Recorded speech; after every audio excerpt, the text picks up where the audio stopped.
couple of the sisters who bought this land. It was gonna be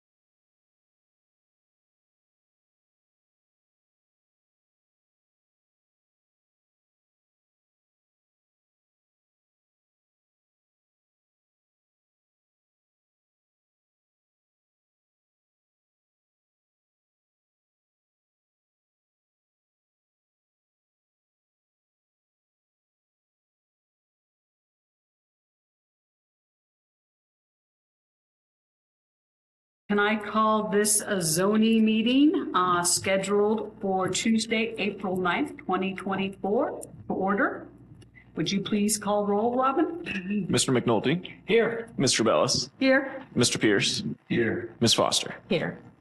So my understanding is we're here to discuss our zoning resolution update. So Robin, if you want to lead the program. Great. Well, thank you all again for being here. One thing I will say from the outset, so we've had some issues with our audio-visual equipment and some complaints regarding not you individually, but just for all of our meetings that sometimes the audio is not entirely legible. So as much as we all can, and I'm guilty of this too, please try to speak loudly and into your microphone so that we can get everything on the recording. Now that housekeeping is out of the way, we basically have two more articles in this that I want to go over with you guys. So where we are in the process, we've been collecting feedback up until this point. I did send off some edits to our consultant last week, so they're working on those. We'll collect the edits from you all this evening. Probably wait a week or two more, send off another round of edits to our consultant team, and then hopefully get everything buttoned up. And ideally, we will be looking to submit this to regional planning for their review, which would be at the end of May. And then the new code would come before you all officially in June sometime. So that could get pushed back a month, but that's hopefully the timeline that we're looking at. This will be the last of our kind of informal discussions on this, but then you will get one more bite at the apple, and hopefully the newest draft will have taken some of your feedback into account. All right, so the last two sections we have, Real quick, can you tell us, you had the open meeting and so forth? Yeah. How was that, and how many people came out? And we had probably about 20 people come out, so it wasn't a huge turnout, but I was pleased that some people came out. Reaction I felt was very positive. I think people were pleased to hear that we were updating things and taking into account current trends and conditions. Obviously, that was not a deep dive, but just kind of 10,000 feet. A pushback against non-single family residential uses? Because usually when we have zoning meetings, that's one of the biggest things that comes up. Everybody wants single family, just like where they live, and are afraid of new uses or mixed uses or. I didn't get any specific pushback on that, no. I wouldn't say that was not a focal point of the presentation, but it's not something that's been brought up to me. And again, I think the goal of this process is not to try to, we're not looking to change single family into multifamily. We're trying to keep those zones lined up with where they are now. So I think that's helpful as well. Okay. Any other questions, comments before we dig in? None. All right, so our last two articles are parking and then signage. So we will get a little bit into the weeds on some of these. So we'll start with Article 6, which is parking, which, if you are following along, begins on page 212. So we're in section or Article 6, Section 6.01 is just kind of the legalese and the purpose and the goals of the parking standards. 6.02 is kind of where I want to start off digging in. So 6.02 deals with the amount of parking that is required when a new development comes in. So 6.02, I'll back up and just say in 6.01, so just like everything else, anything that's existing is grandfathered in from this requirement. When we pass this, it doesn't mean that Walmart or wherever else has to redesign their parking lot to conform to these standards. But if they, and we specify this, if they make changes or upgrade their parking lot, then they do have to follow the new rules. So it's substantial modifications to an existing parking area, then they have to comply with these regulations. And what is that minimum and maximum? Is that in here? Is it by square footage? Yeah, and so this is really the meat of that. This provision is the table on, so we're on the page 214. So it's table 6.02A. Andrew, if you can scroll down to that one, you can. So it's this table. So we do have maximums, which is new for all of our districts, except the overlay district currently does have parking maximums, but no other current zoning districts have that. That's based on occupancy as determined by fire code. So A lot for, of maximum spaces. sorry? And a lot of maximum spaces, although I presume Yeah. nobody will ever. Yeah. And can you tell me what this, again, what I'm getting at is I'm trying to determine what the difference may be today versus what it was for Walmart when they built that. What was the parking requirements and how much has that changed? Yeah, so it will change pretty substantially. So in general, I would say so we're going to have a minimum and a maximum now. Before the minimum was pretty high, we're dropping the minimum pretty substantially. And the maximum will be pretty high also. So there's a wide range of what they can have that's in the middle of those. So there's a couple reasons for this. One is that for me, I generally, particularly for commercial, but for all types of development, I tend to trust the developer to know how much parking they need. It's not in their interest to overpark or underpark.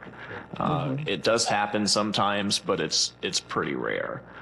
So in general, this provides a lot more flexibility for both residential developments and commercial developments that, they can really decide how much parking they need. The other thing is in our current code, it really gets down at a granular level into defining what type of use this is and how many parking spaces are required. And that gets difficult to calculate, one, because we can't anticipate every single use that's going to come in. And so what happens when a use comes in that's not in our current list of uses that we have. So we've simplified that. So this just breaks it down kind of by category. So residential, commercial, industrial, mixed use, and then public use is a little more just choose your own adventure there. There's really no requirements for public uses. But this provides that flexibility in that you can base the calculation off of occupancy, or the number of employees in a building, or the square footage of the building. So it is very flexible.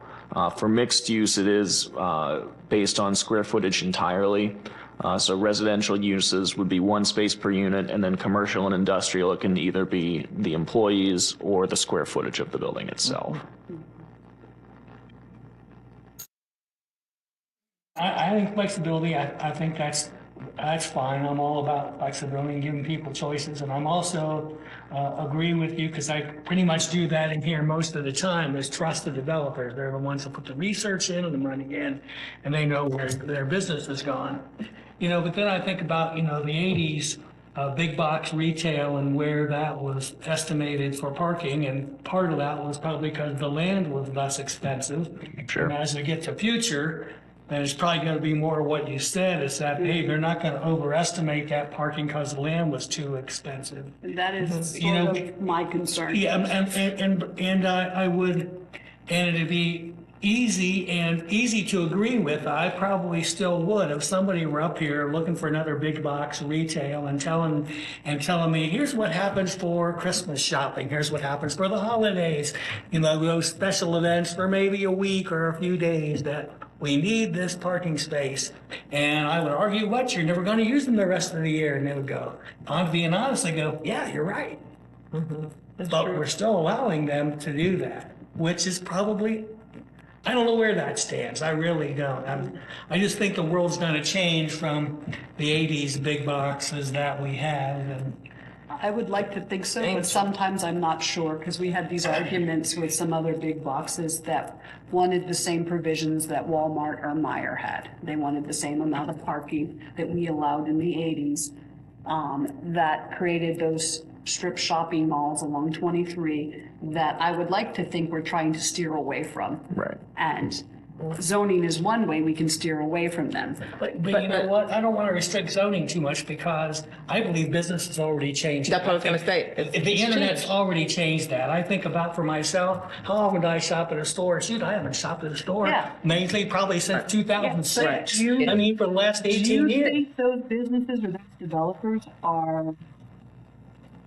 acknowledging when they play out their parking? I mean, I remember when Aldi asked for more parking, and we gave it to them thinking they knew what they were talking about, and I've never seen the Aldi lot full. No. The one up here on 23, it Yeah. gets full. I see people in there. I've seen lots of people in there. Yeah, when I drive by, there's certain times of the month. I've Yeah. never seen the lot Yeah. full. The strip by Right Road is always the last place. Yeah, no, I've I never always seen see, that. the Aldi is packed depending on what time of the month, because maybe people are getting their checks at that time.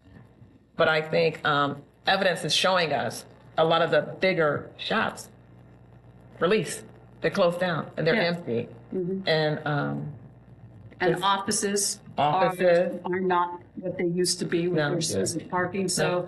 And everything else. right. So the two things I guess I'm worried about is, you know, at least now we finally have maximum spaces, but sometimes I wonder if it's too much. And then I see where you have reduction for permeable paving. So can you try to explain the logic behind that? Because in my mind, I would rather say, oh, if you use permeable paving, you can have more parking because it's permeable and you're not, you know, doing a big asphalt jungle that's heat and, you know, has water runoff issues. Yeah, that makes sense.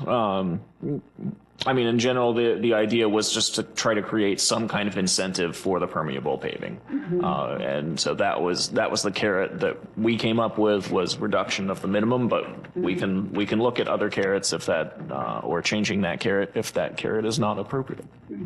Because if you're reducing the number of minimum spaces, Right. Yep. That makes you could sense. be like, I'm trying to figure out how that's an incentive if it's a minimum.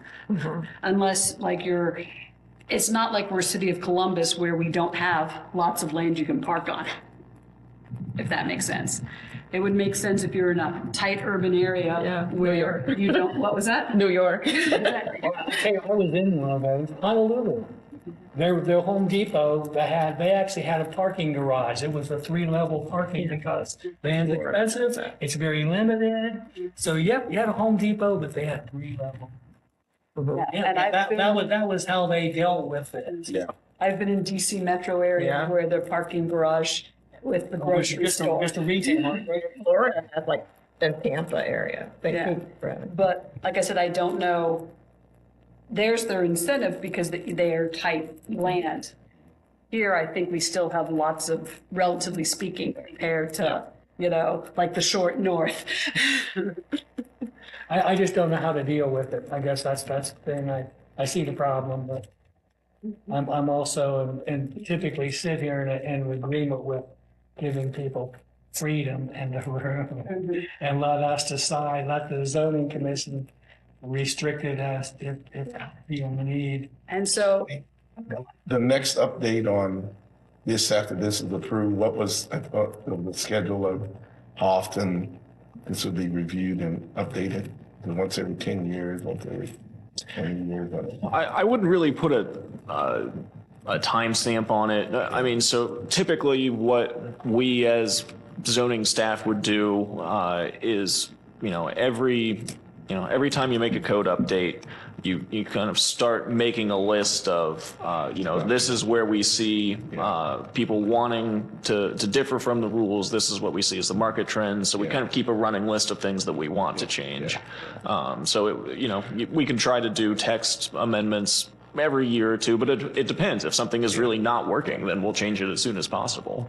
But it's a living document, and we would try to update it, I'd say every year or two is probably a good goal, but small changes rather than save everything up for one big change, which is what we're doing now. Yeah, I guess I was just thinking from the perspective of seeing what, again, going back to that developer story, them doing research, and so we're seeing where that kind of starts setting itself out, even with these minimum, what that looks See, like. the issue I have, I guess, is a lot of developers will almost agree to anything if it is they can lease the space. So if they have a retail store that comes in and tells them, I need 200 parking spots, they will do that and bend over backwards to lease that space, whether or not that is in the best interest for the community. I'm just going to put that out there. And that's why I was going to ask a question about the reduction for shared parking, because I do believe in shared parking. I know from experience it seems to be difficult because I guess you need to have a lease agreement if it's not the same developer that did the whole shopping center. If it's just like a Walmart here and then Kohl's moved in and then other people moved in, some of them are not. What's the incentive to get them to agree to share parking with one another? Well, it would be less concrete, less asphalt to maintain. Yeah, that's the advantage for us. Yeah. Well, it's and less better maintenance, environment. less maintenance for them. But question, because some of the guys don't even maintain what they do have very well. But that, what is their incentive to share a parking with someone that could be a potential competitor? How do we incentivize it? Besides the fact, yes, I know it's good for the environment. I agree with that, and it creates a more walkable community. I know all the logical planning and environmental reasons for it, but how do we convince a store owner, especially like a large chain, and a developer to share? I guess it depends on if they are complementary to one another. Right. I mean, if it's competition, Myers next to Walmart or Kroger's, no, I don't want to share with you. But if it's, I don't know, Walmart against Dry cleaning or something like that. Because you usually don't have the direct competitor right next door. They're across the street. They're across the street, or they're usually across the They're street. across the street. But maybe you could make the case, well, why would Walmart want to share with Kohl's? Because they're both have clothing.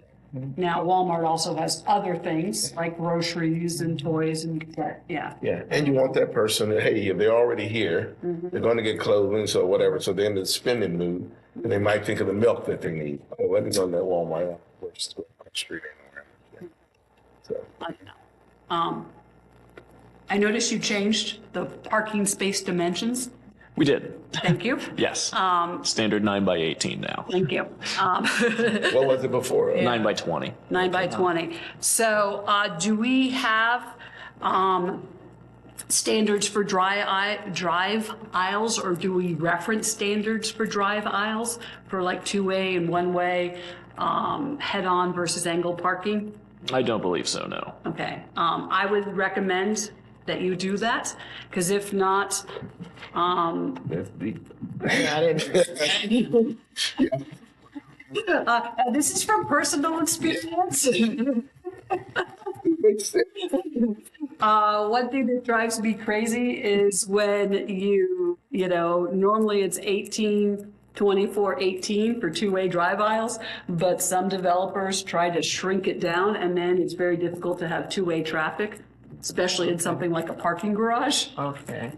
So I mean, you don't have to establish a standard necessarily, but if there's a standard you could reference by some traffic group or whatever, I would recommend, because if not, I'm afraid we'll end up with drive aisles that are not accommodating.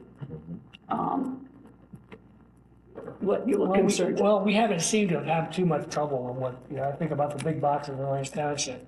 I take pictures for the insurance adjusters. And there's parking lots, where those drive aisles can be shorter, but what they do is they'll put directional arrows. Well, yeah, that's a one-way, that's a one-way. And make it one way, the ones that were smaller, everybody, Yeah. if they got to be smaller, then it got to be a directional. If it's like it is here, all, the Walmart, the Meijer, Those are all two ways. Those are all two ways, and But that's why I'm saying that I would establish a standard for minimum one-way or I two-way. would think there already would have been a standard, isn't there one for those, or? I don't believe Is that so, it? no. No, that's interesting, I thought there would have been. The I mean- city of Columbus and other jurisdictions have standards. Yeah, I mean, in general, Sorry. we look at that and have historically looked at that as just, in a way, as private roads, that they are private. You build them however you want. No, but other jurisdictions do have standards, that's why I bring it up. Other jurisdictions also have standards for, and I'm not saying we should adopt these, but I'll just throw it out there. Obviously, we have parking sizes, compact. The only time I've ever seen compact really used is in parking garages, not in surface Yeah. lots, so I might want to throw in that caveat, because inevitably someone in some large SUV is going to try to put their car in a compact spot just because it's close to the building. Well, yeah, they have designated for the electrical vehicle. Exactly, that's the other thing. I was gonna ask anything The electrical. different. Some areas, like on OSU campus, they have it dedicated for high-efficiency vehicles or whatever. I think our Orange Library does have for compact cars. Okay, They have it designated for compact cars. so I was just gonna do that. And then, some jurisdictions, and I don't know if this is where this would be, is they also have minimum bicycle parking, bicycle parking standards to try to make a multi-use, which, maybe might not apply to every space, but if you're on a multi-use trail, Yeah. where you can maybe ride your bicycle to the library, it would be nice to have, say, hey, you should have Continuation. bicycle parking, if that's something the Parks Department with their connectivity wants to do. Yeah. We could put in standards for that. That some jurisdictions do have, if you have so many vehicles. Yeah. As long as you're not off of 23, you could do that. Sorry, I think I've said enough. Do we address EVs and? We do not, and that's another thing where, in general, so sometimes developers will contact us and say, hey, we're putting an EV charging station in our parking lot. Do you need a permit? And our answer has always been, no, we consider that a utility. It's not really a zoning issue. And, I think it's not a bad idea to encourage that. But on the other hand, I don't know that we necessarily want to mandate it. Yeah. So I know City of Columbus is looking for, they haven't mandated it yet, but they are in the process of mandating for parking lots, certain number of slots set aside for EV cars. So some developers are putting in the infrastructure now, like the conduit, but not wiring it up until that is going to be enforced. And it's so they can stay competitive with new shopping centers or new mixed-use complexes that are going to have to provide that. Yeah, that seems like that's something that maybe we would want to. I hear you say we're not mandating, strongly encouraged, because there are a lot of folks up here, right, that has EVs now. Theoretically, many of them have their own charging stations in their own home. Oh, yeah. But It might be nice, like they have it it is by the Kroger on Polaris. yeah, it's the worst thing in the, well, my limited experience with the EV or renting one, which I'll never do again, but finding a charging station is miserable. Out, it's even worse. So yeah. So I don't know how we, or is there anything that Well, we it should seems say to here me to that make it the people have to pay for those who put them in are that business. If it's a business, they have to decide, hey, this is profitable for our business. I would Well- leave that to them rather than mandate it. Well, right now, the Ohio EPA is putting them in complimentary, basically, because there's a lot of infrastructure money, but because of that, what's that? It was the lawsuit with, was it Renault or whoever, the Volkswagen or somebody, that, anyhow, it was a issue that happened. Several states sued, but Ohio got some money. And then certain counties, if you had at least one of those cars in, you got money for the county. But so they're putting a lot of those in Cracker Barrel and places like that. So, Yeah, I think we can certainly look at ways to kind of encourage or incentivize. yeah, maybe incentivize is a better way to put it, is to provide the carrot. Yeah. That might make it. Yeah, I agree. And like I said, because I know other jurisdictions, they don't require it yet, but they are in the process of requiring EV chargers, realizing that that's, I guess, sort of where we're supposed to be going in the future. Or they're forcing it. They're forcing the issue, and I guess that's why I don't want to see things mandated. I let the businesses decide, hey, we want to attract this, let them decide. I don't want to see it a mandate as if we're the government, because that's where they're headed. Yes, I know that. Well, I think it's the reason they're doing it, so they, as a government, don't have to pay. Well, I have other reasons I think they're doing it, but I think We're environmentally conscious. It's just, let's just provide the carrot. that's my. I mean, we can, no matter whether we agree, disagree. Robin can decide whether that's valuable. We Exactly. just added our opinions here, which is. Like I said, we'll provide the carrot, but I reckon you're coming from mandating, yes. Everybody likes Big Brother.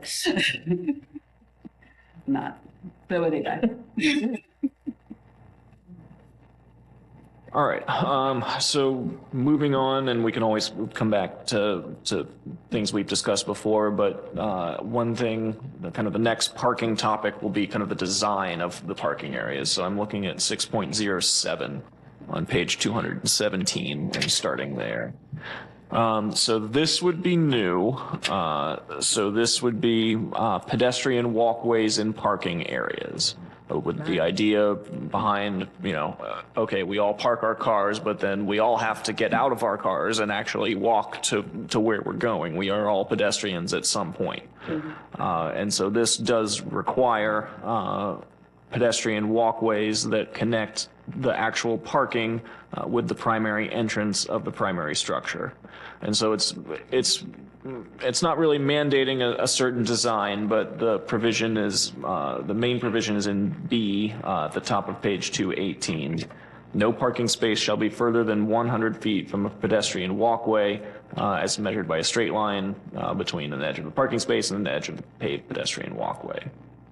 So they need to be at least 4 feet wide and 5 feet with commercial uses. They are required to be marked and they need to be accessible from parking spaces. One spot I've seen that where it was valuable is at Polaris Mall, right in front of where Molly Woo's is. Because they put that walkway through all those parking spaces, so it's really a crosswalk. And that's an ideal thing, because then people actually will use those. And hey, because there was a lot of traffic in all areas. So I think and I'm not sure I'm not sure it needs to be mandated. I think that particular one's a great one. It is a great. And it's almost necessary for what's going on there. What's that again? Where? That it's the Forest Parkway. It's that area right in front of Molly, the other Italian restaurant. Rio. Yeah. Yeah. When you So balance. is there a sort of like a guide that tells you once you have a certain so many cars in a parking lot that this is required, as opposed to like, you know, if you're like at the dentist office and they have like 5 spaces or whatever. Yeah, because if this were a Walmart, they're going to ignore it and just walk in a straight line to the door. Well, actually, Walmart is where you need it too. Practical application. Practical application. But like You I know, said, I might not need it at my dentist office that only has like a handful of spots or something. Or like you need it at, Or if like, you have big islands that you developed, you know, then you're going to have you to walk around those and or find, through them or whatever. and find that walkway. That's the other reason that you would find and use. I'm thinking about the practical aspect about how people operate. We're going to take the straight line because we're forced to do the walkway. Because of an island or because of traffic or whatever. What does the minimum look like that says? I don't know, that's why I'm asking. Yes, so I'm sure there might be some design guidelines that would tell you, but like I said, it doesn't make sense if it's like 6 or 10, but if you're like, obviously, if you're like Walmart with like 100. Or even that you have something very small. Yeah, there's like hundreds.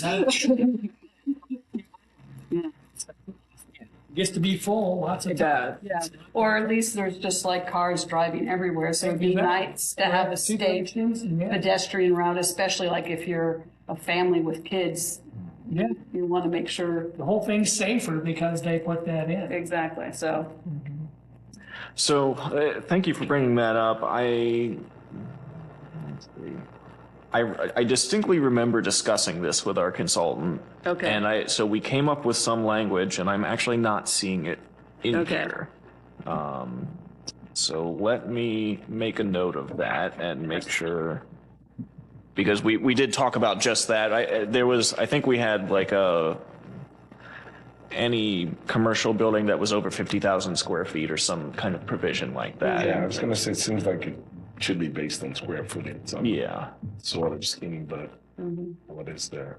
Because and this was exactly the point that I remember discussing with our consultant, was that it makes sense for a Kroger, but not for a dentist or, a State Farm agent. Exactly, or something that, you know, is like a small Yeah. mom and pop shop that has limited number of parking spaces, but, you know. Mark Kroger, like a big office building or like, medical office building, it might make more sense. Completely agree. All right. All right, so I'm not sure where that provision ran off to, but I will track it down and get it in there somewhere. All right, and then kind of along the same lines, so in E on page 218 at the bottom, so this is, and actually this may have been the provision, and so we should carry that forward maybe into the walkway. Yeah, I hate those. So You understand why they might be necessary? I understand why they're allegedly necessary, but I can't stand it. So this is slowing ramps or humps, and so this is basically a slowing ramp as described below is required in parking areas that have 30 or more parking spaces. So I think maybe that was the provision that I was looking for earlier that maybe should apply to the walkways also. So this is saying for those walkways, when they cross a drive aisle, they need to be raised. Okay.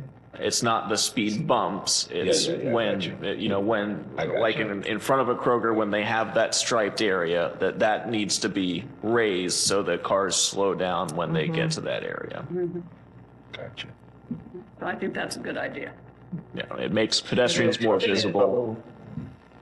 Drivers can pay attention to all the caution stuff and just slow down and drive. They No don't. comment. You would be surprised. Yeah.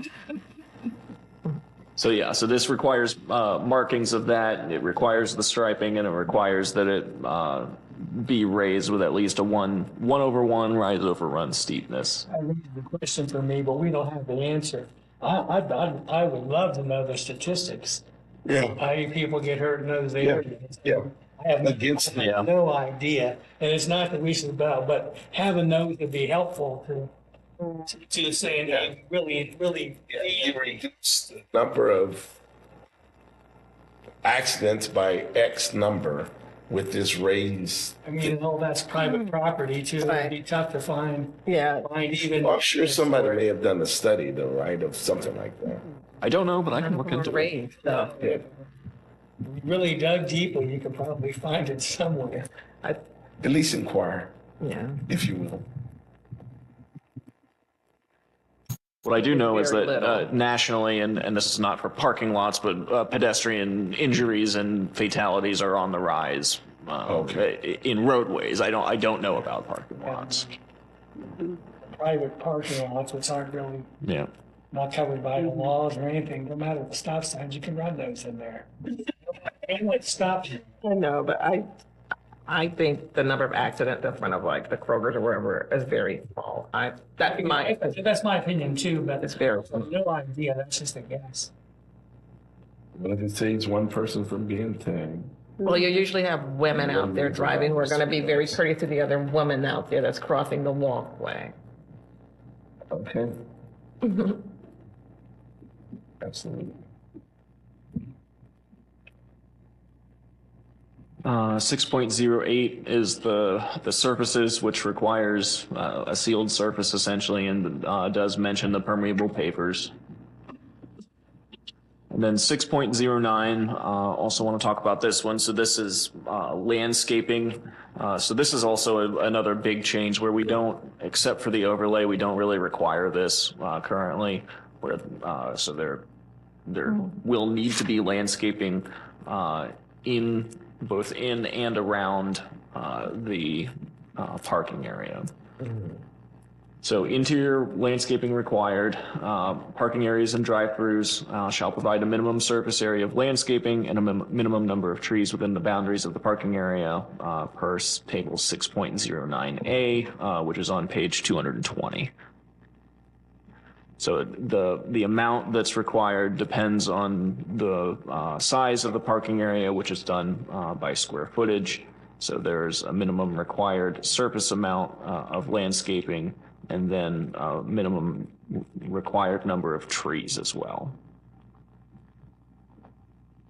And I think part of this goes to the question about maximum parking as well, because I think if, you know, what we're really trying to avoid is just the sea of asphalt. And so even if the parking is maybe more than what they need, if it looks a little nicer, if it's broken up a little bit more, then one, it might discourage developers slightly from making parking lots that are entirely too big.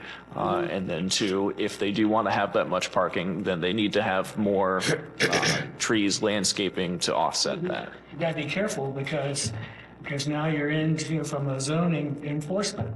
Because there are parking islands at the Walmart lot. They're not taking care of those. And you know, they're never gonna do that. That was my next Because of the question. extra money. It's like, you can get those things in there all day, and what you've done is you've added to your, as a zoning office, particular set of responsibilities to enforce all of it. I agree, but it's something with landscaping requirements that we don't have a lot of enforcement ability currently. That is something that we want to change, and that's something that I think our trustees are interested in as well. Few more people for the zoning office enforcement because you see this guy. Or we'll just give Andrew a big old raise.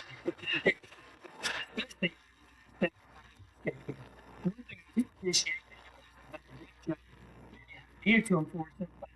All the parking lots in Orange Township, big retail, are all in really good condition. And so somebody's doing a great job. Of We have taking care nothing of to do with them. that. And maybe you haven't had to do that, not just leans on the companies there, but they've done a great job with their private company contractors to take care of all that. Because I've seen some lots that are just in horrible conditions. Yeah. With chuck holes and things all over them, and we don't find that up here. It's a whole different thing. Gotten better. It's always very good. It's always maintained. Do you all ever send out to businesses to say thank you for But his thing is right there. Thank you for doing a great job. Yeah. Not typically, no. But yeah, but that It adds. would be pretty cool if you did it once a year or once every 4 Yeah, so what we do try to do, and we try to do this kind of in partnership with, and this is slightly off topic, but we try to do this in partnership with Delaware County Economic Development, where we try to schedule what we call business retention and expansion visits. Yeah. So we try to go to major companies, major employers, roughly once a year, and just try to check in and, do you have any issues? Can we build those relationships? Can we have contact? Is there anything we can help you with? We do try to do that. That's good. Plus the business appreciation breakfast, which we're doing now. This is an excellent point. We just had Should be yearly now. we had our second annual business appreciation breakfast. It is, the last 2 years it's been done in February.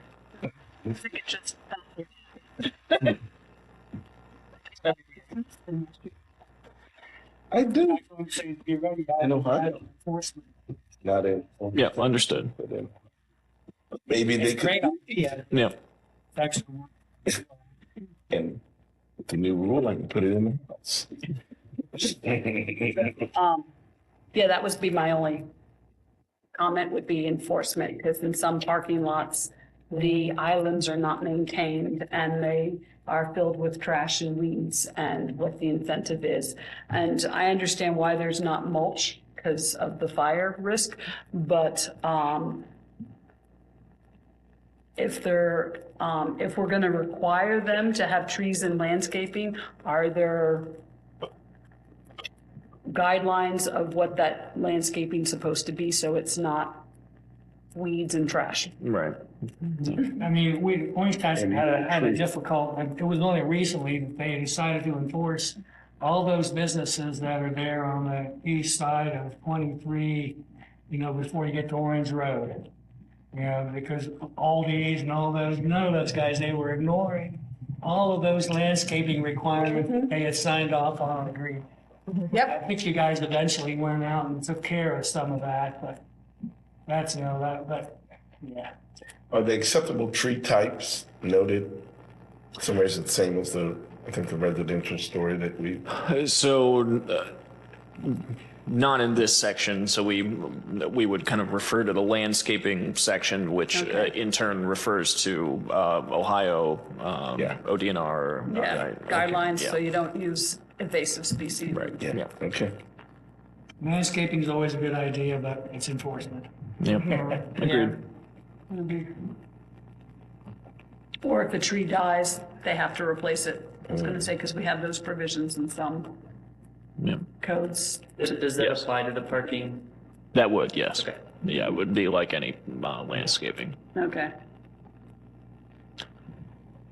then maybe Because reference, the more of those you have for parking islands taken care of, then the more it may be required for those pedestrian walkways, such as because they have those islands, you can't walk across in that parking area that I gave as an example, and that's yeah, so it maybe, used to be more required if those islands are landscaped, the walkways get to be more important. so this, I see where it references section 5.03 landscaping material requirements. Okay. Yeah, That's all in there. yeah. All right. And really, That's fine. this has occurred to me as something that, beyond even enforcement, but just in my mind as I, if I see a permit come in for a commercial building, that this is going to take a lot more back and forth and kind of upfront communication on our end with developers and builders. Just they need to know these standards, and it's going to be more time consuming on our end to make sure that they're all in there. But I think we as staff, and I think the elected officials are interested in this as well, as trying to make the parking areas in the community be as green as possible and try to get as much landscaping in as we can. So agreed that it's a definite allocation of resources, but I think we're willing to put our money where our mouth is. Great. Great idea. Yeah, so we can get rid of the sea of parking, a little more, reduce the heat island effect. That would alleviate a lot of it. And hopefully helps out with flooding and other issues like that too.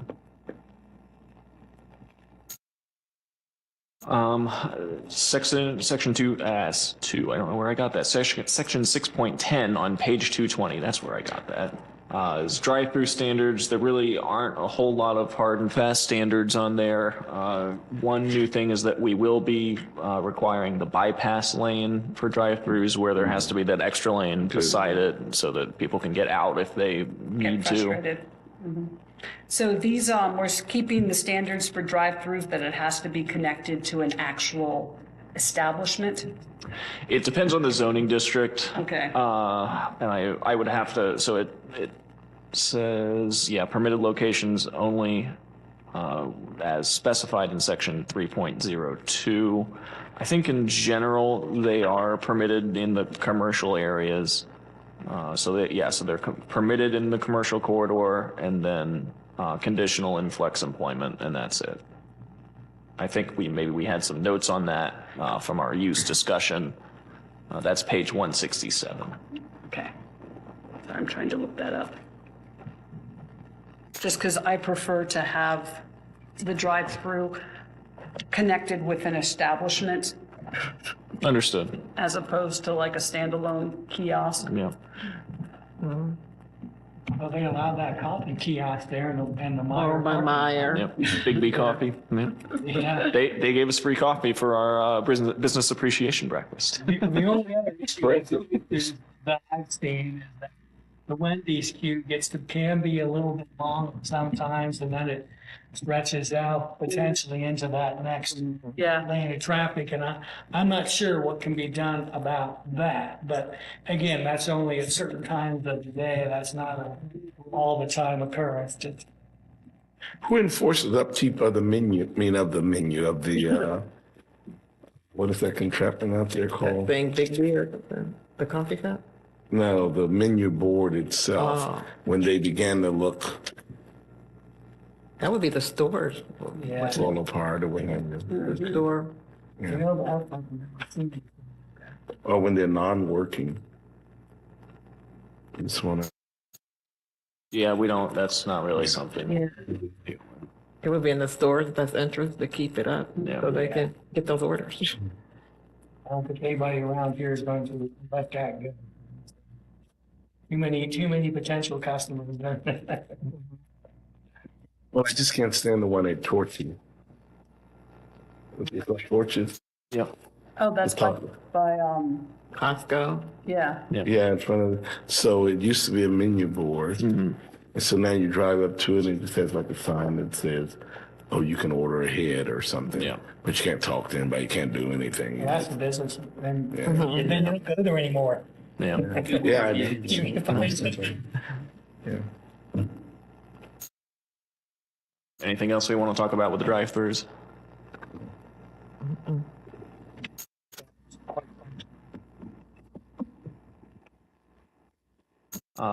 6.11 is loading area standards, which we do have some standards on. They're not really terribly different from what we currently require. We do require them currently. One thing that would be new is that they can't be located within 200 feet of any residential structure, except for mixed use. Keep that separation, particularly with industrial and Right. residential.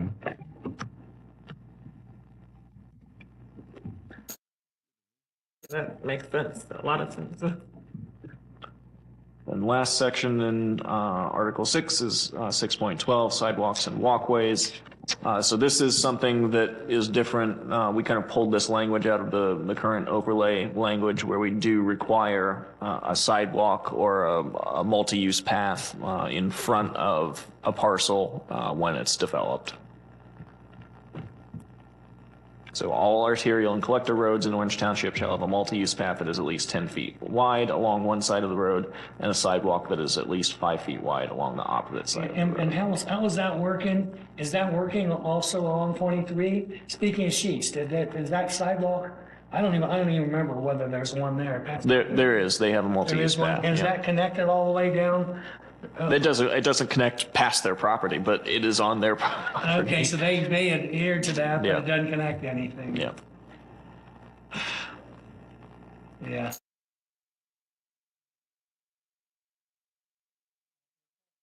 Right. But Yeah. with what they needed to Yeah. do, that's not their responsibility Yeah. to build and connect it to something. It's just not. But no, that should remain. That should remain. All right. So now it looks like I'm reading, all local roads in Orange Township shall have a sidewalk that is at least 5 feet wide along both sides of the road. That is also for residential if it's a public road, correct? Correct. Which is actually, even if we didn't require that through zoning, then Delaware County subdivision regulations require it also. Okay, so they're not going to allow any more properties that we have them. No sidewalk Yeah. developments in Orange Township. Yeah. Oh, good. That was one of my pet peeves. They won't be, I know, mine too, but they're not going to, that won't be allowed any longer. And if that gets redeveloped, the new code's going to enforce sidewalks. Correct. Yeah. Okay.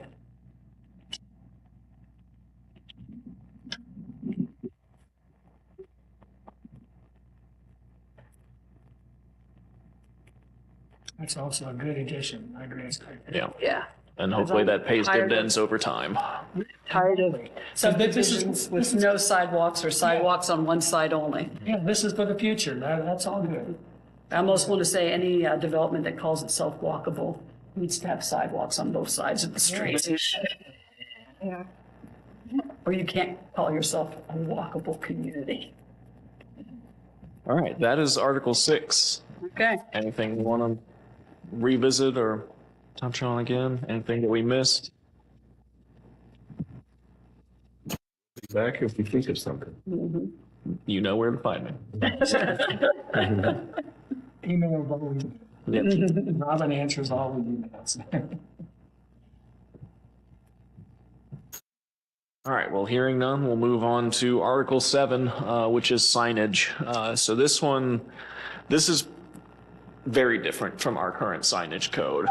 So this was kind of necessitated. There was a landmark Supreme Court case in 2015, I believe, that came out of Arizona that really changed the game for how zoning restrictions look at signage. And so the new rule of thumb that we have to go by is you can't discriminate on a sign based on content.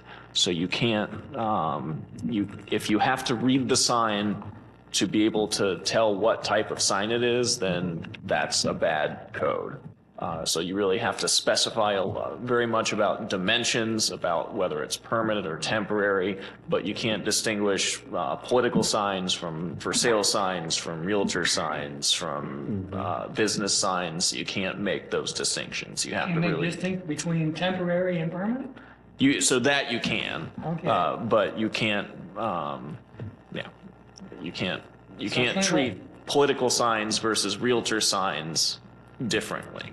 So the same want to make a permanent political sign or a permanent realtor sign, just has to follow the code. As long as they follow the rules, they can do that. Okay. It's a free speech issue. Yeah. See that. So just, There's a whole lot of them I like to set on fire. yeah. So this looks pretty different. I mean, we're hopeful that it's not going to result in radical changes to how Orange Township looks. We tried to be pretty thorough. We actually pulled this from another community and then adapted it to The only what we thing want that to see seemed to here. be an issue with BZA for 10 years, it was about the colors. What colors? Because sometimes the limitation for those colors eliminated logos. And from my perspective, I do not want to eliminate company logos. No. Because that's, as you're looking for businesses, that's what you're looking That's how you at. identify. That's how you identify them. You're looking for their logo, looking for their colors. McDonald's, the Burger King, the Looking for their Nationwide colors. Children's You're Hospital. looking for their colors, that they've established, and I guess that's the one thing I hope we've not limited to where that was at before. So the question I have that's come up, and I don't know if we've ever addressed it here, is how do you deal with murals and whether or not they're considered signage on the side of a building. Yep. Because sometimes they advertise and sometimes they just, are a mural, like painted signs. Yeah, no, I know what a mural is. I was saying, do we have any in Orange? Well, no, but I didn't Not think we yet. did. not yet, exactly.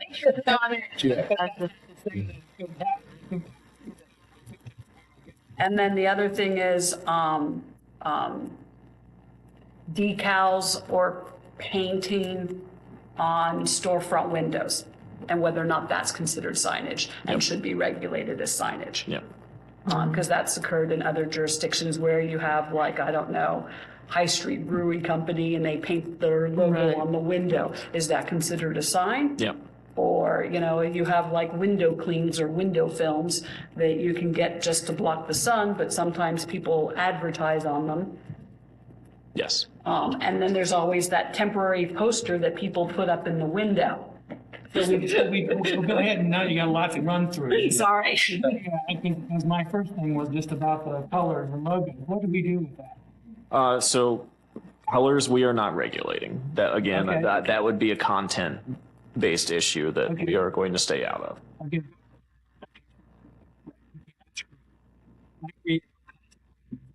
Sure. Yes. In terms of the mural, we do have that, and yes, it would be considered a wall sign in non-residential district. Okay.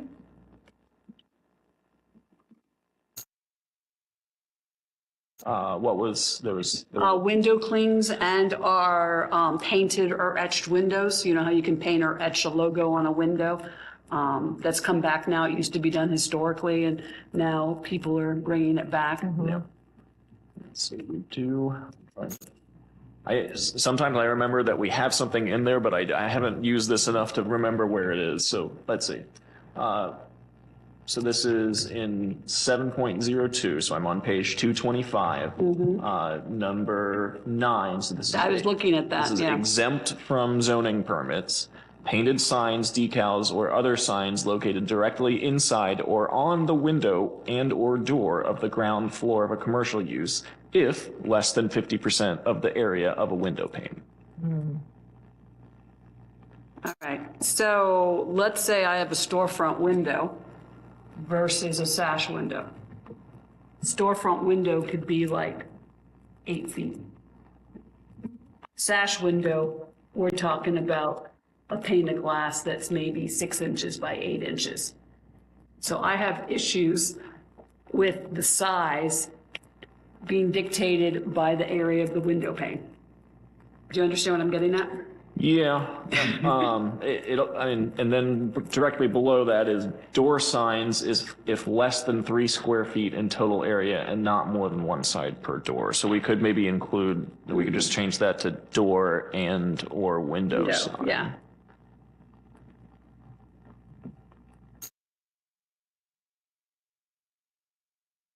It's good to have it in the code, but it's one of those things that you don't really want to get into enforcement. No, You no. know, it's just like. Yeah, and truthfully, I mean, I have a hard time seeing when we would enforce that. I remember some BZA people were arguing about how much space your home could have for an office. It's written in the code, and I'm going, look, no one's gone in their home and enforcing it. Right. And doing measurements to make Yeah. sure they're correct. Oh, no, I've had jurisdictions that have enforced painted signs or decals. That's why I bring it up. What is this going to say now? What are we saying? So for number, so this would add to number 10 on page 225. It would say door or window signs if less than square feet if less than 3 square feet in total area. Just because somebody come in and paint those or put them on later, well outside of whatever the signs for zoning were okayed. Yeah. You know, that's the kind of thing with things like that. Things like that could be almost borderline temporary, although not. Hey, we put it up here and it's not temporary because we like it and we're going to keep it. But it would never need to be part of the sign package. Right. That's kind of what we're talking about here. So educate me, because I'm not still understanding here.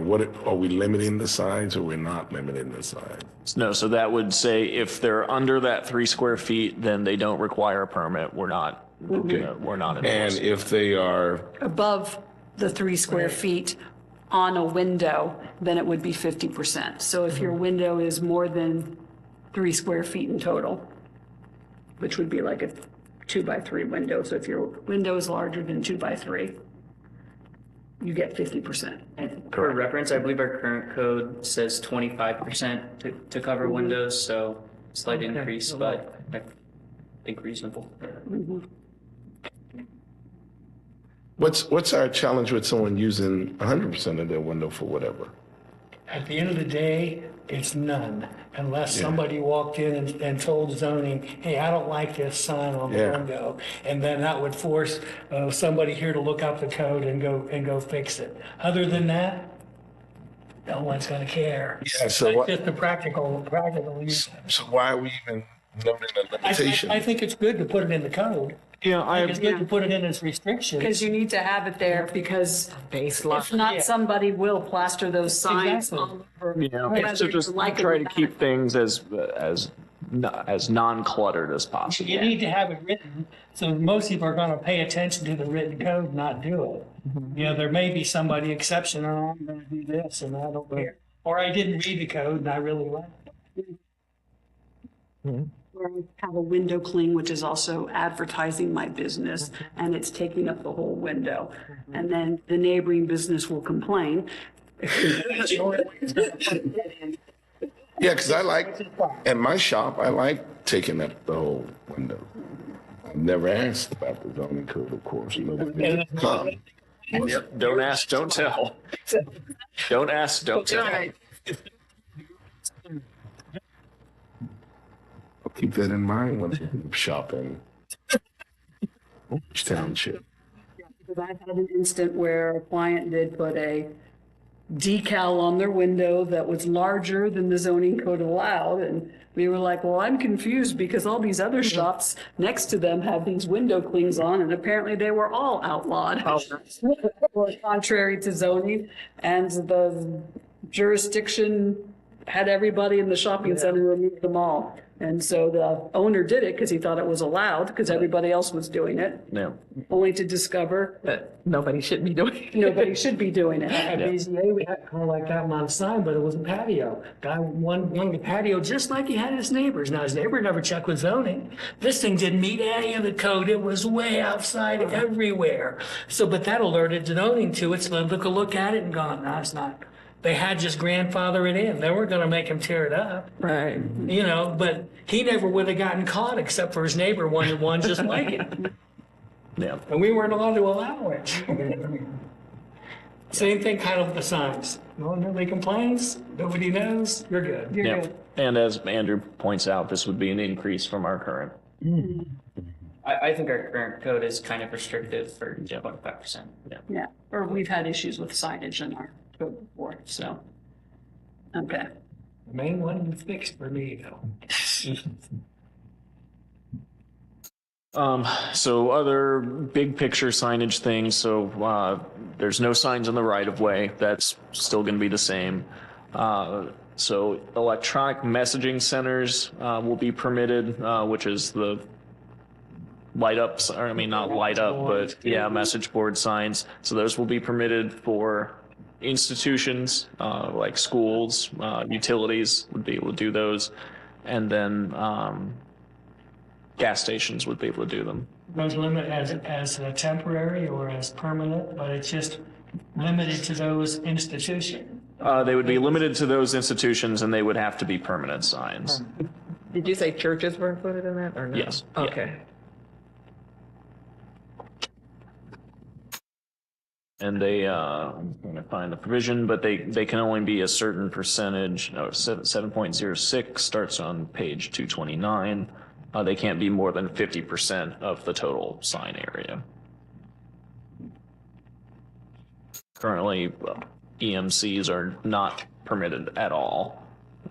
The schools have them anyway. Yeah, they do.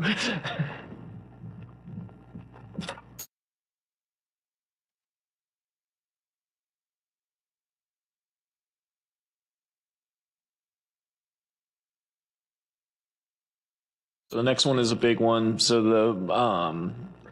the maximum height for wall signs is going to be removed, and it's the most common variance at Yeah. Board of Zoning Appeals is the height for wall signs, because currently it's 15 feet from the ground to the top of the sign, and I mean, Doesn't matter how high the building. we had one meeting in October where it was like there were literally 12 or 13 variances on that one meeting for that provision from the code. Ridiculous.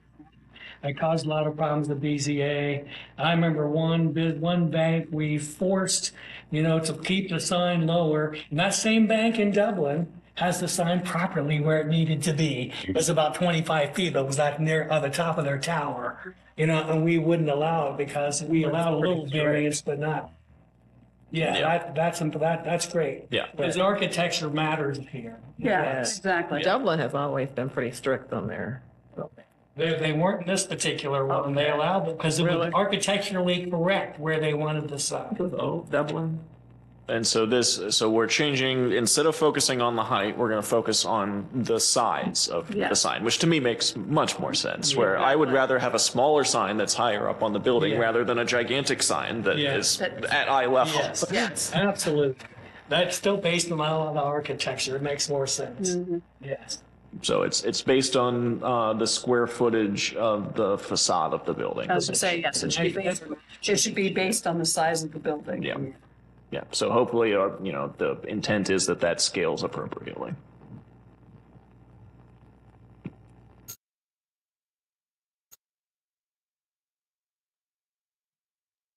Pole signs are still going to be prohibited. So anything that's on a pole, whether it's just, two little sticks on the ground, or if it's, one of the gigantic marathon poles that goes up 60 feet in the air, we're not going to have any of Are we those. still limiting things to kind of forcing the monument sign issue?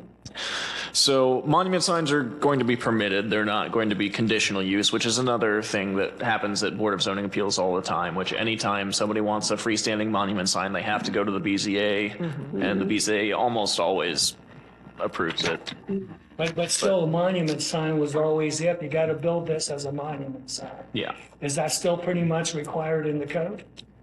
Well, I don't know that it's required, but yes. So we have them freestanding signs rather than monument signs, where Okay, the base does have to be, in general, the base has to be at least the size of the sign. So it can't be on a pole or two Right. poles or whatever. We never. Right. Correct. Yeah.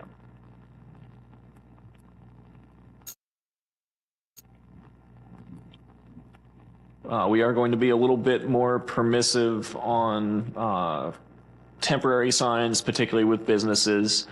We don't enforce this.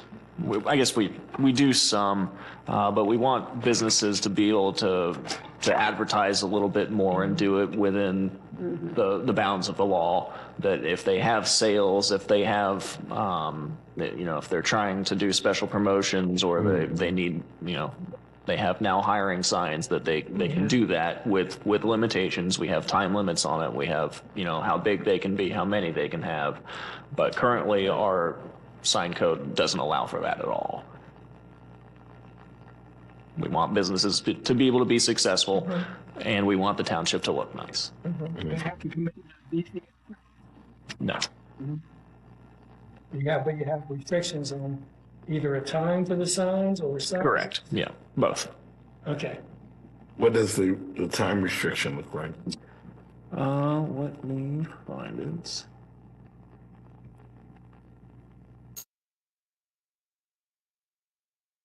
So I'm looking at table 7.09A, which is on page 240.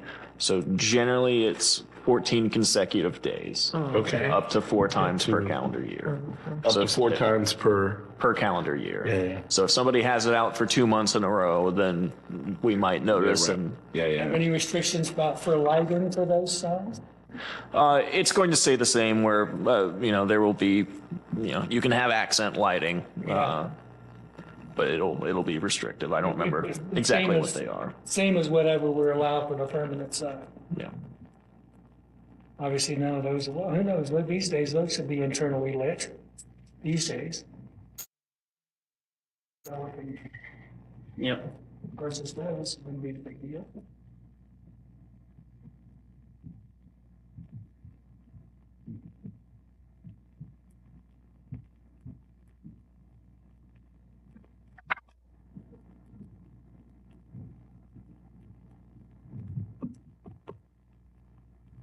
Here we are well past the entrance of LED lighting and no discussion of it in 2024. I can't tell you how much discussion there was about LED lighting. But 2008, 2010, it was ridiculous. Here we are today, and that's great. And everyone accepts it. Exactly, it's not even an issue.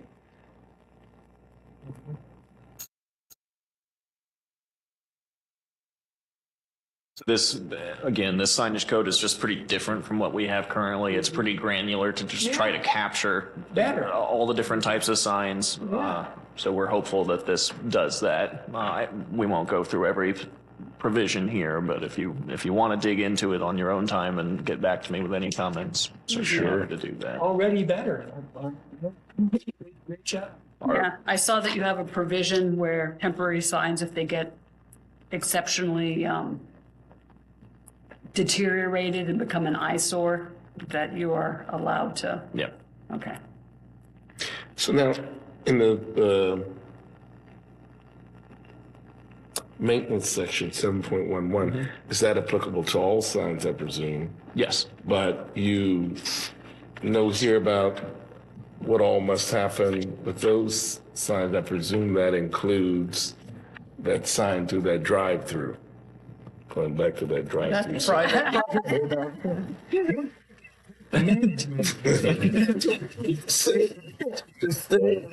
Affected me. Eating next door later. Yes. I think that would apply to drive-through signs as well. They're not in our township, so I can't recommend you go over, but I just can't stand them.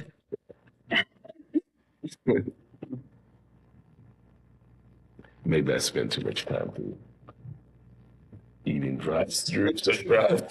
I like Torchy's too, Les. I get it a lot on the way home from zoning commission meetings.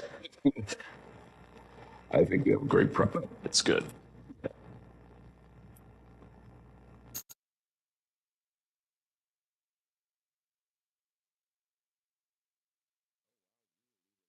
Are complete removal. Yeah, As part of that plan. and so on page 228, if you're looking at that one, H is the last provision on that one. Removal of abandoned signs. Signs, signposts, or sign mounting hardware which are no longer functional or are abandoned shall be removed in compliance with the provisions of the zoning resolution within 90 days following such dysfunction or abandonment. For purposes of this section, abandoned means the owner or user of the sign has completely given up the use of the sign for the purpose it was intended, as ascertained by the reasonable investigation and inquiry of the zoning inspector. But basically, if anybody has like those little sale signs and they're past date, Yep. there's no question, you can just, Yep.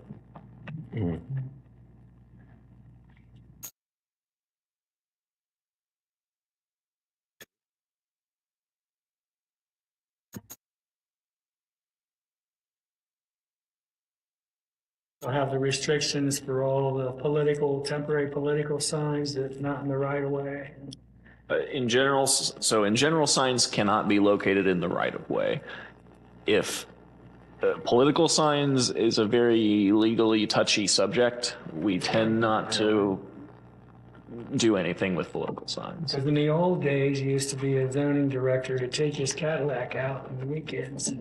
If any of those were in the right of way, he'd collect them. Oh, wow. yes, I know exactly what you're talking about. Dick Gladman, yeah.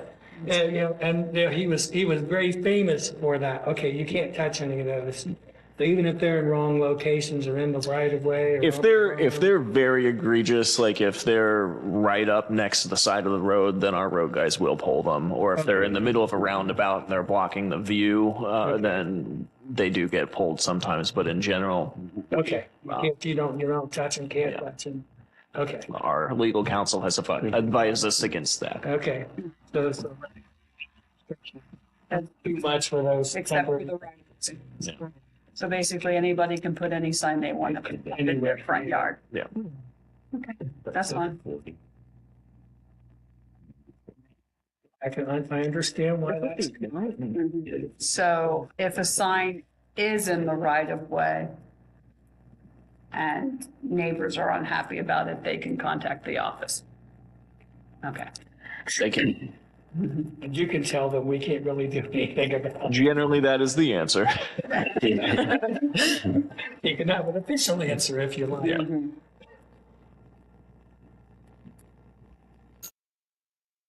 Anything else we want to talk about on signage? Yeah, I think we're good. Yeah, and it's improvement too. Oh, Very good. good. It is. All right, well, there are a few more sections in the zoning code, but they're mostly procedural. They're just codifying standards and practices that we already have. Nothing is really changing. Article 8 kind of goes over the zoning inspector, which is me. It establishes rules for Board of Zoning Appeals, which is also in the Ohio Revised Code, but we do have it here also. Establishes rules for the Zoning Commission, which is also in the Ohio Revised Code, but we have it here also. Talks about zoning permits and how long they're good for. They're good for a year. For those who are curious, they can be extended. Talks about some of the requirements for when you submit a zoning permit. You need to have a site plan with X, Y, and Z. Those are all your issues, which we don't. Right, you know. yeah. So if you saw any reason, hey, these need to be changed or it needs to be this, Yeah. I don't have any knowledge of the way that Yeah. stuff works. And nothing is really changing, Yeah. but it's all the things that we need to have in there that are in there. Article 9 deals with nonconformities, so that's the kind of the grandfathering in legalese that, you know, if something legally existed before the new zoning code is enacted, then it can still legally exist afterwards.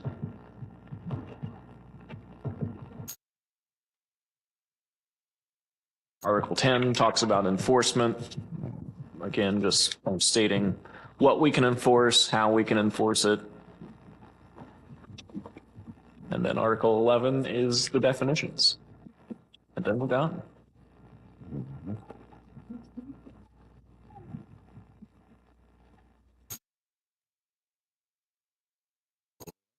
Yeah, I was gonna ask, but I don't think anybody would read it, even if we put it in here anyway. There's a lot of times people, when we rezone something, they talk about, the referendum period, and we always tell them to talk to you. So, yeah, so that's something that's enshrined in state law. We might make reference to it here, but it's bigger than us. We can't That's what I assumed. we can't say it's more or less than in what Then- the state says. Yeah. So you just continue to refer them to you. Yeah. And you're quite content with that. Okay. If you're curious, I think at the end of last year, in last year's mid-year budget, they did raise the referendum percentage for townships in Ohio. So it used to be when a rezoning happened, it had to be 8% of the number of people who voted in the most recent gubernatorial election had to sign a petition to put that zoning decision on the ballot. That percentage has gone from 8% to 15%. Is it still a gubernatorial election? Yes. Okay. So I looked up just because I was curious. So for Orange Township, that means if the trustees make a zoning decision and the residents don't like it, about 2,000 Orange Township residents would have to file a petition with the Board of Election. Okay.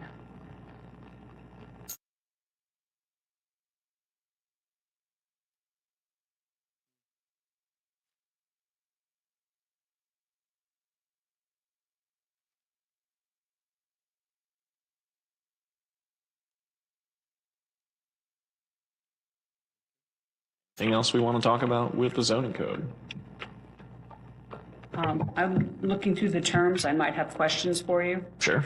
I have notes here about data centers, computer tech centers, call centers, things like that. Yeah, so I do have that as a note. That was one of the ones I have sent off to Zone Co, so that will be added in. Okay. Just needed because we had said facility Yep. and it didn't quite fit in our code. Right. And it'd be nice if an opportunity comes in the future, Yep. that we have a spot for it, clearly defined, and don't have to worry about the trustees and potential legal action making that decision for us. Great.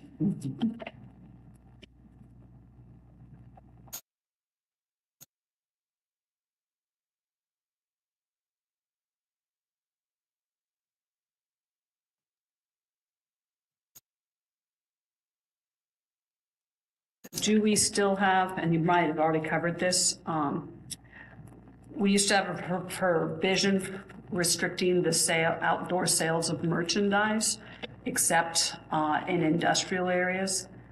Remember how we've had that Yeah, happen I do. several times? I do. I remember I forget what the business was, but they wanted to sit up there at the Nationwide thing right there at the corner of.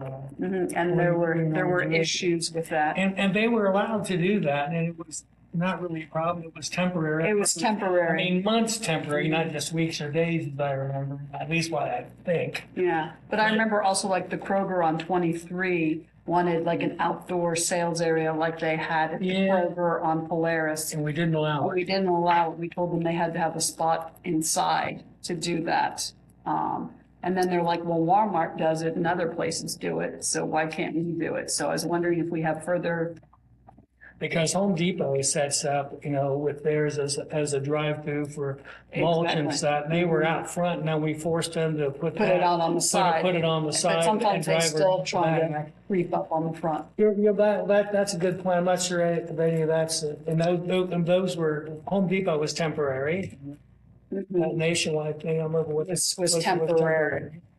And then permanent, my understanding is only allowed for like areas that are zoned industrial or something, but if you could maybe look into that and Yeah, provide so- some guidance, you know what I'm talking about? I do. So Okay. it's interesting because we do have that as a definition, but I don't think we have it in the use table, so we may want to add that. Okay. Just because it's sort of like a gray area where Right. people, I mean, the reason we, I won't say prohibited, but the reason we had language for the usage is because we didn't want it to get too, Stretched out and out of control. Exactly. Yeah, because that kind of thing can get out of control real quick. very easy. I don't think anybody really minded Kroger, Right. and. For like Christmas trees or Or something. even in the spring and keeping all that intact Wow. because they would. But Yep. again, it was writing restrictions enough to where it wasn't going to get out of control. Control, with like every shop having like a kiosk out in front, so you can't use the sidewalk type thing. Yeah. So there was a reason why there were restrictions, but it might be better defined. Yep. Agreed. As like what, if it's a temporary, how long the temporary thing would be for, garden centers or something like that. And to make sure that it's maintained in a certain way, so it does not look, I won't say junky, but cluttered. Yep. But in those two cases for Nationwide and Kroger, they were. They were all- fine. Exactly, and they would have been. Yeah, sure. But we didn't want like, perhaps like the dollar store doing something. Or something like that, where it could get out of control.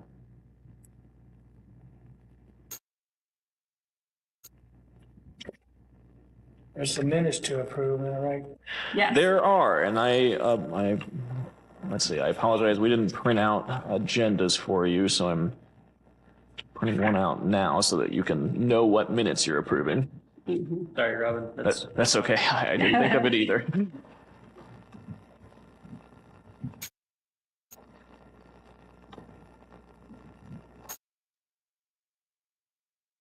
And I apologize. I'm very bad at sending you all the minutes. We've had these minutes ready to be approved for a while, and I just never think of it. And I remembered it this time, so now you get to approve 1, 2, 3, 4, 5, 6 sets of minutes. Yeah, I have 6, and I have them from your email attachment.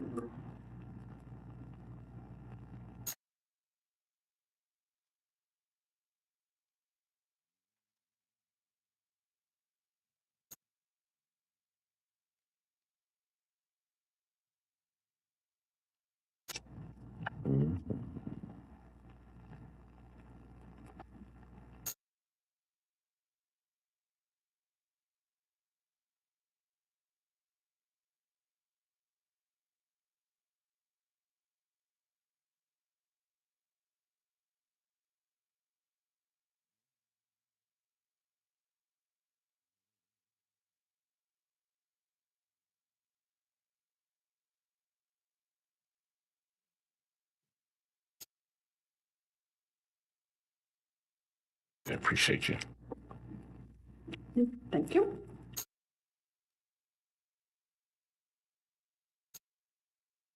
Because I don't think we need to make it any more painful than it needs to be. I think we can approve all 6 sets of minutes in one motion and one vote, but we do need to specify what sets of minutes that we're approving in the motion.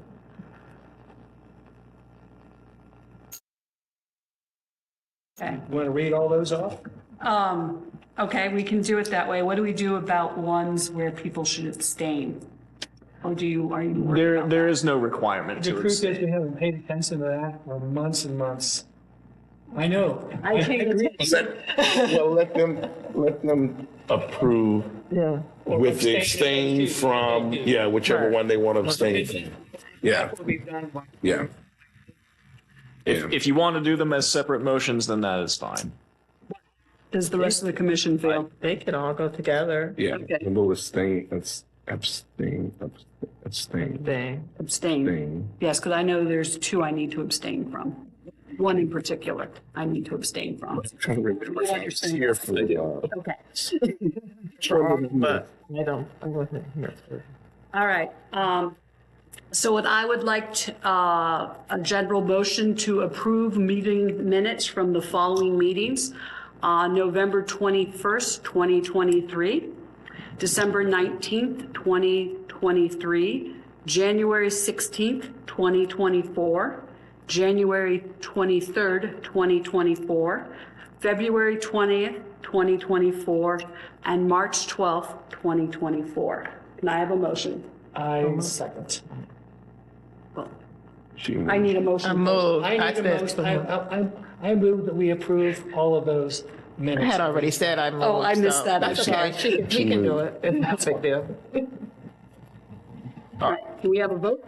Mr. McNulty, Yes. Ms. Tribellis, I approve all. I abstained from the meeting on December 19th, 2023, and February 20th, 2024.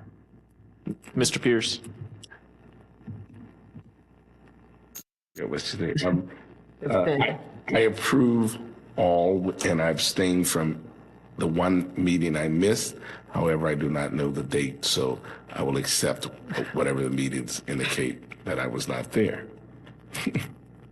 Ms. Foster. Yes, I too move to approve all of the dates that were mentioned, with the exception of March 12th, 2024. I was not here.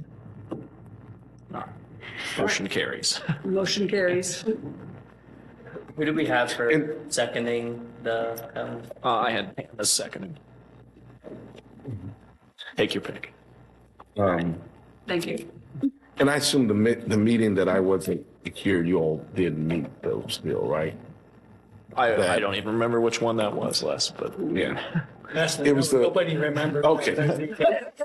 look it I up. remember, I wasn't here for that one. I just know it was the one that, yeah, I have no idea. Exactly. I'm assuming everybody was And here. that's got to the point where you changed or not. Okay, gotcha. I still worry about it then. But you had. Yeah, I think it's for the record. Robin understands why. Right. I definitely needed to abstain. Yeah, you had a client. It's fine. I'm not going to approve minute meetings. We are fully, officially adjourned. You can Just one reminder that we do have another meeting on April 23rd. We'll have the two, one rezoning and one zoning amendment on that. We'll be delivering hard copies to you later this week. They're going to be swapping out some sheets, so we'll get those to you probably Friday. Okay, April 23rd. April 23rd. Tuesday. Until then, I will call us adjourned.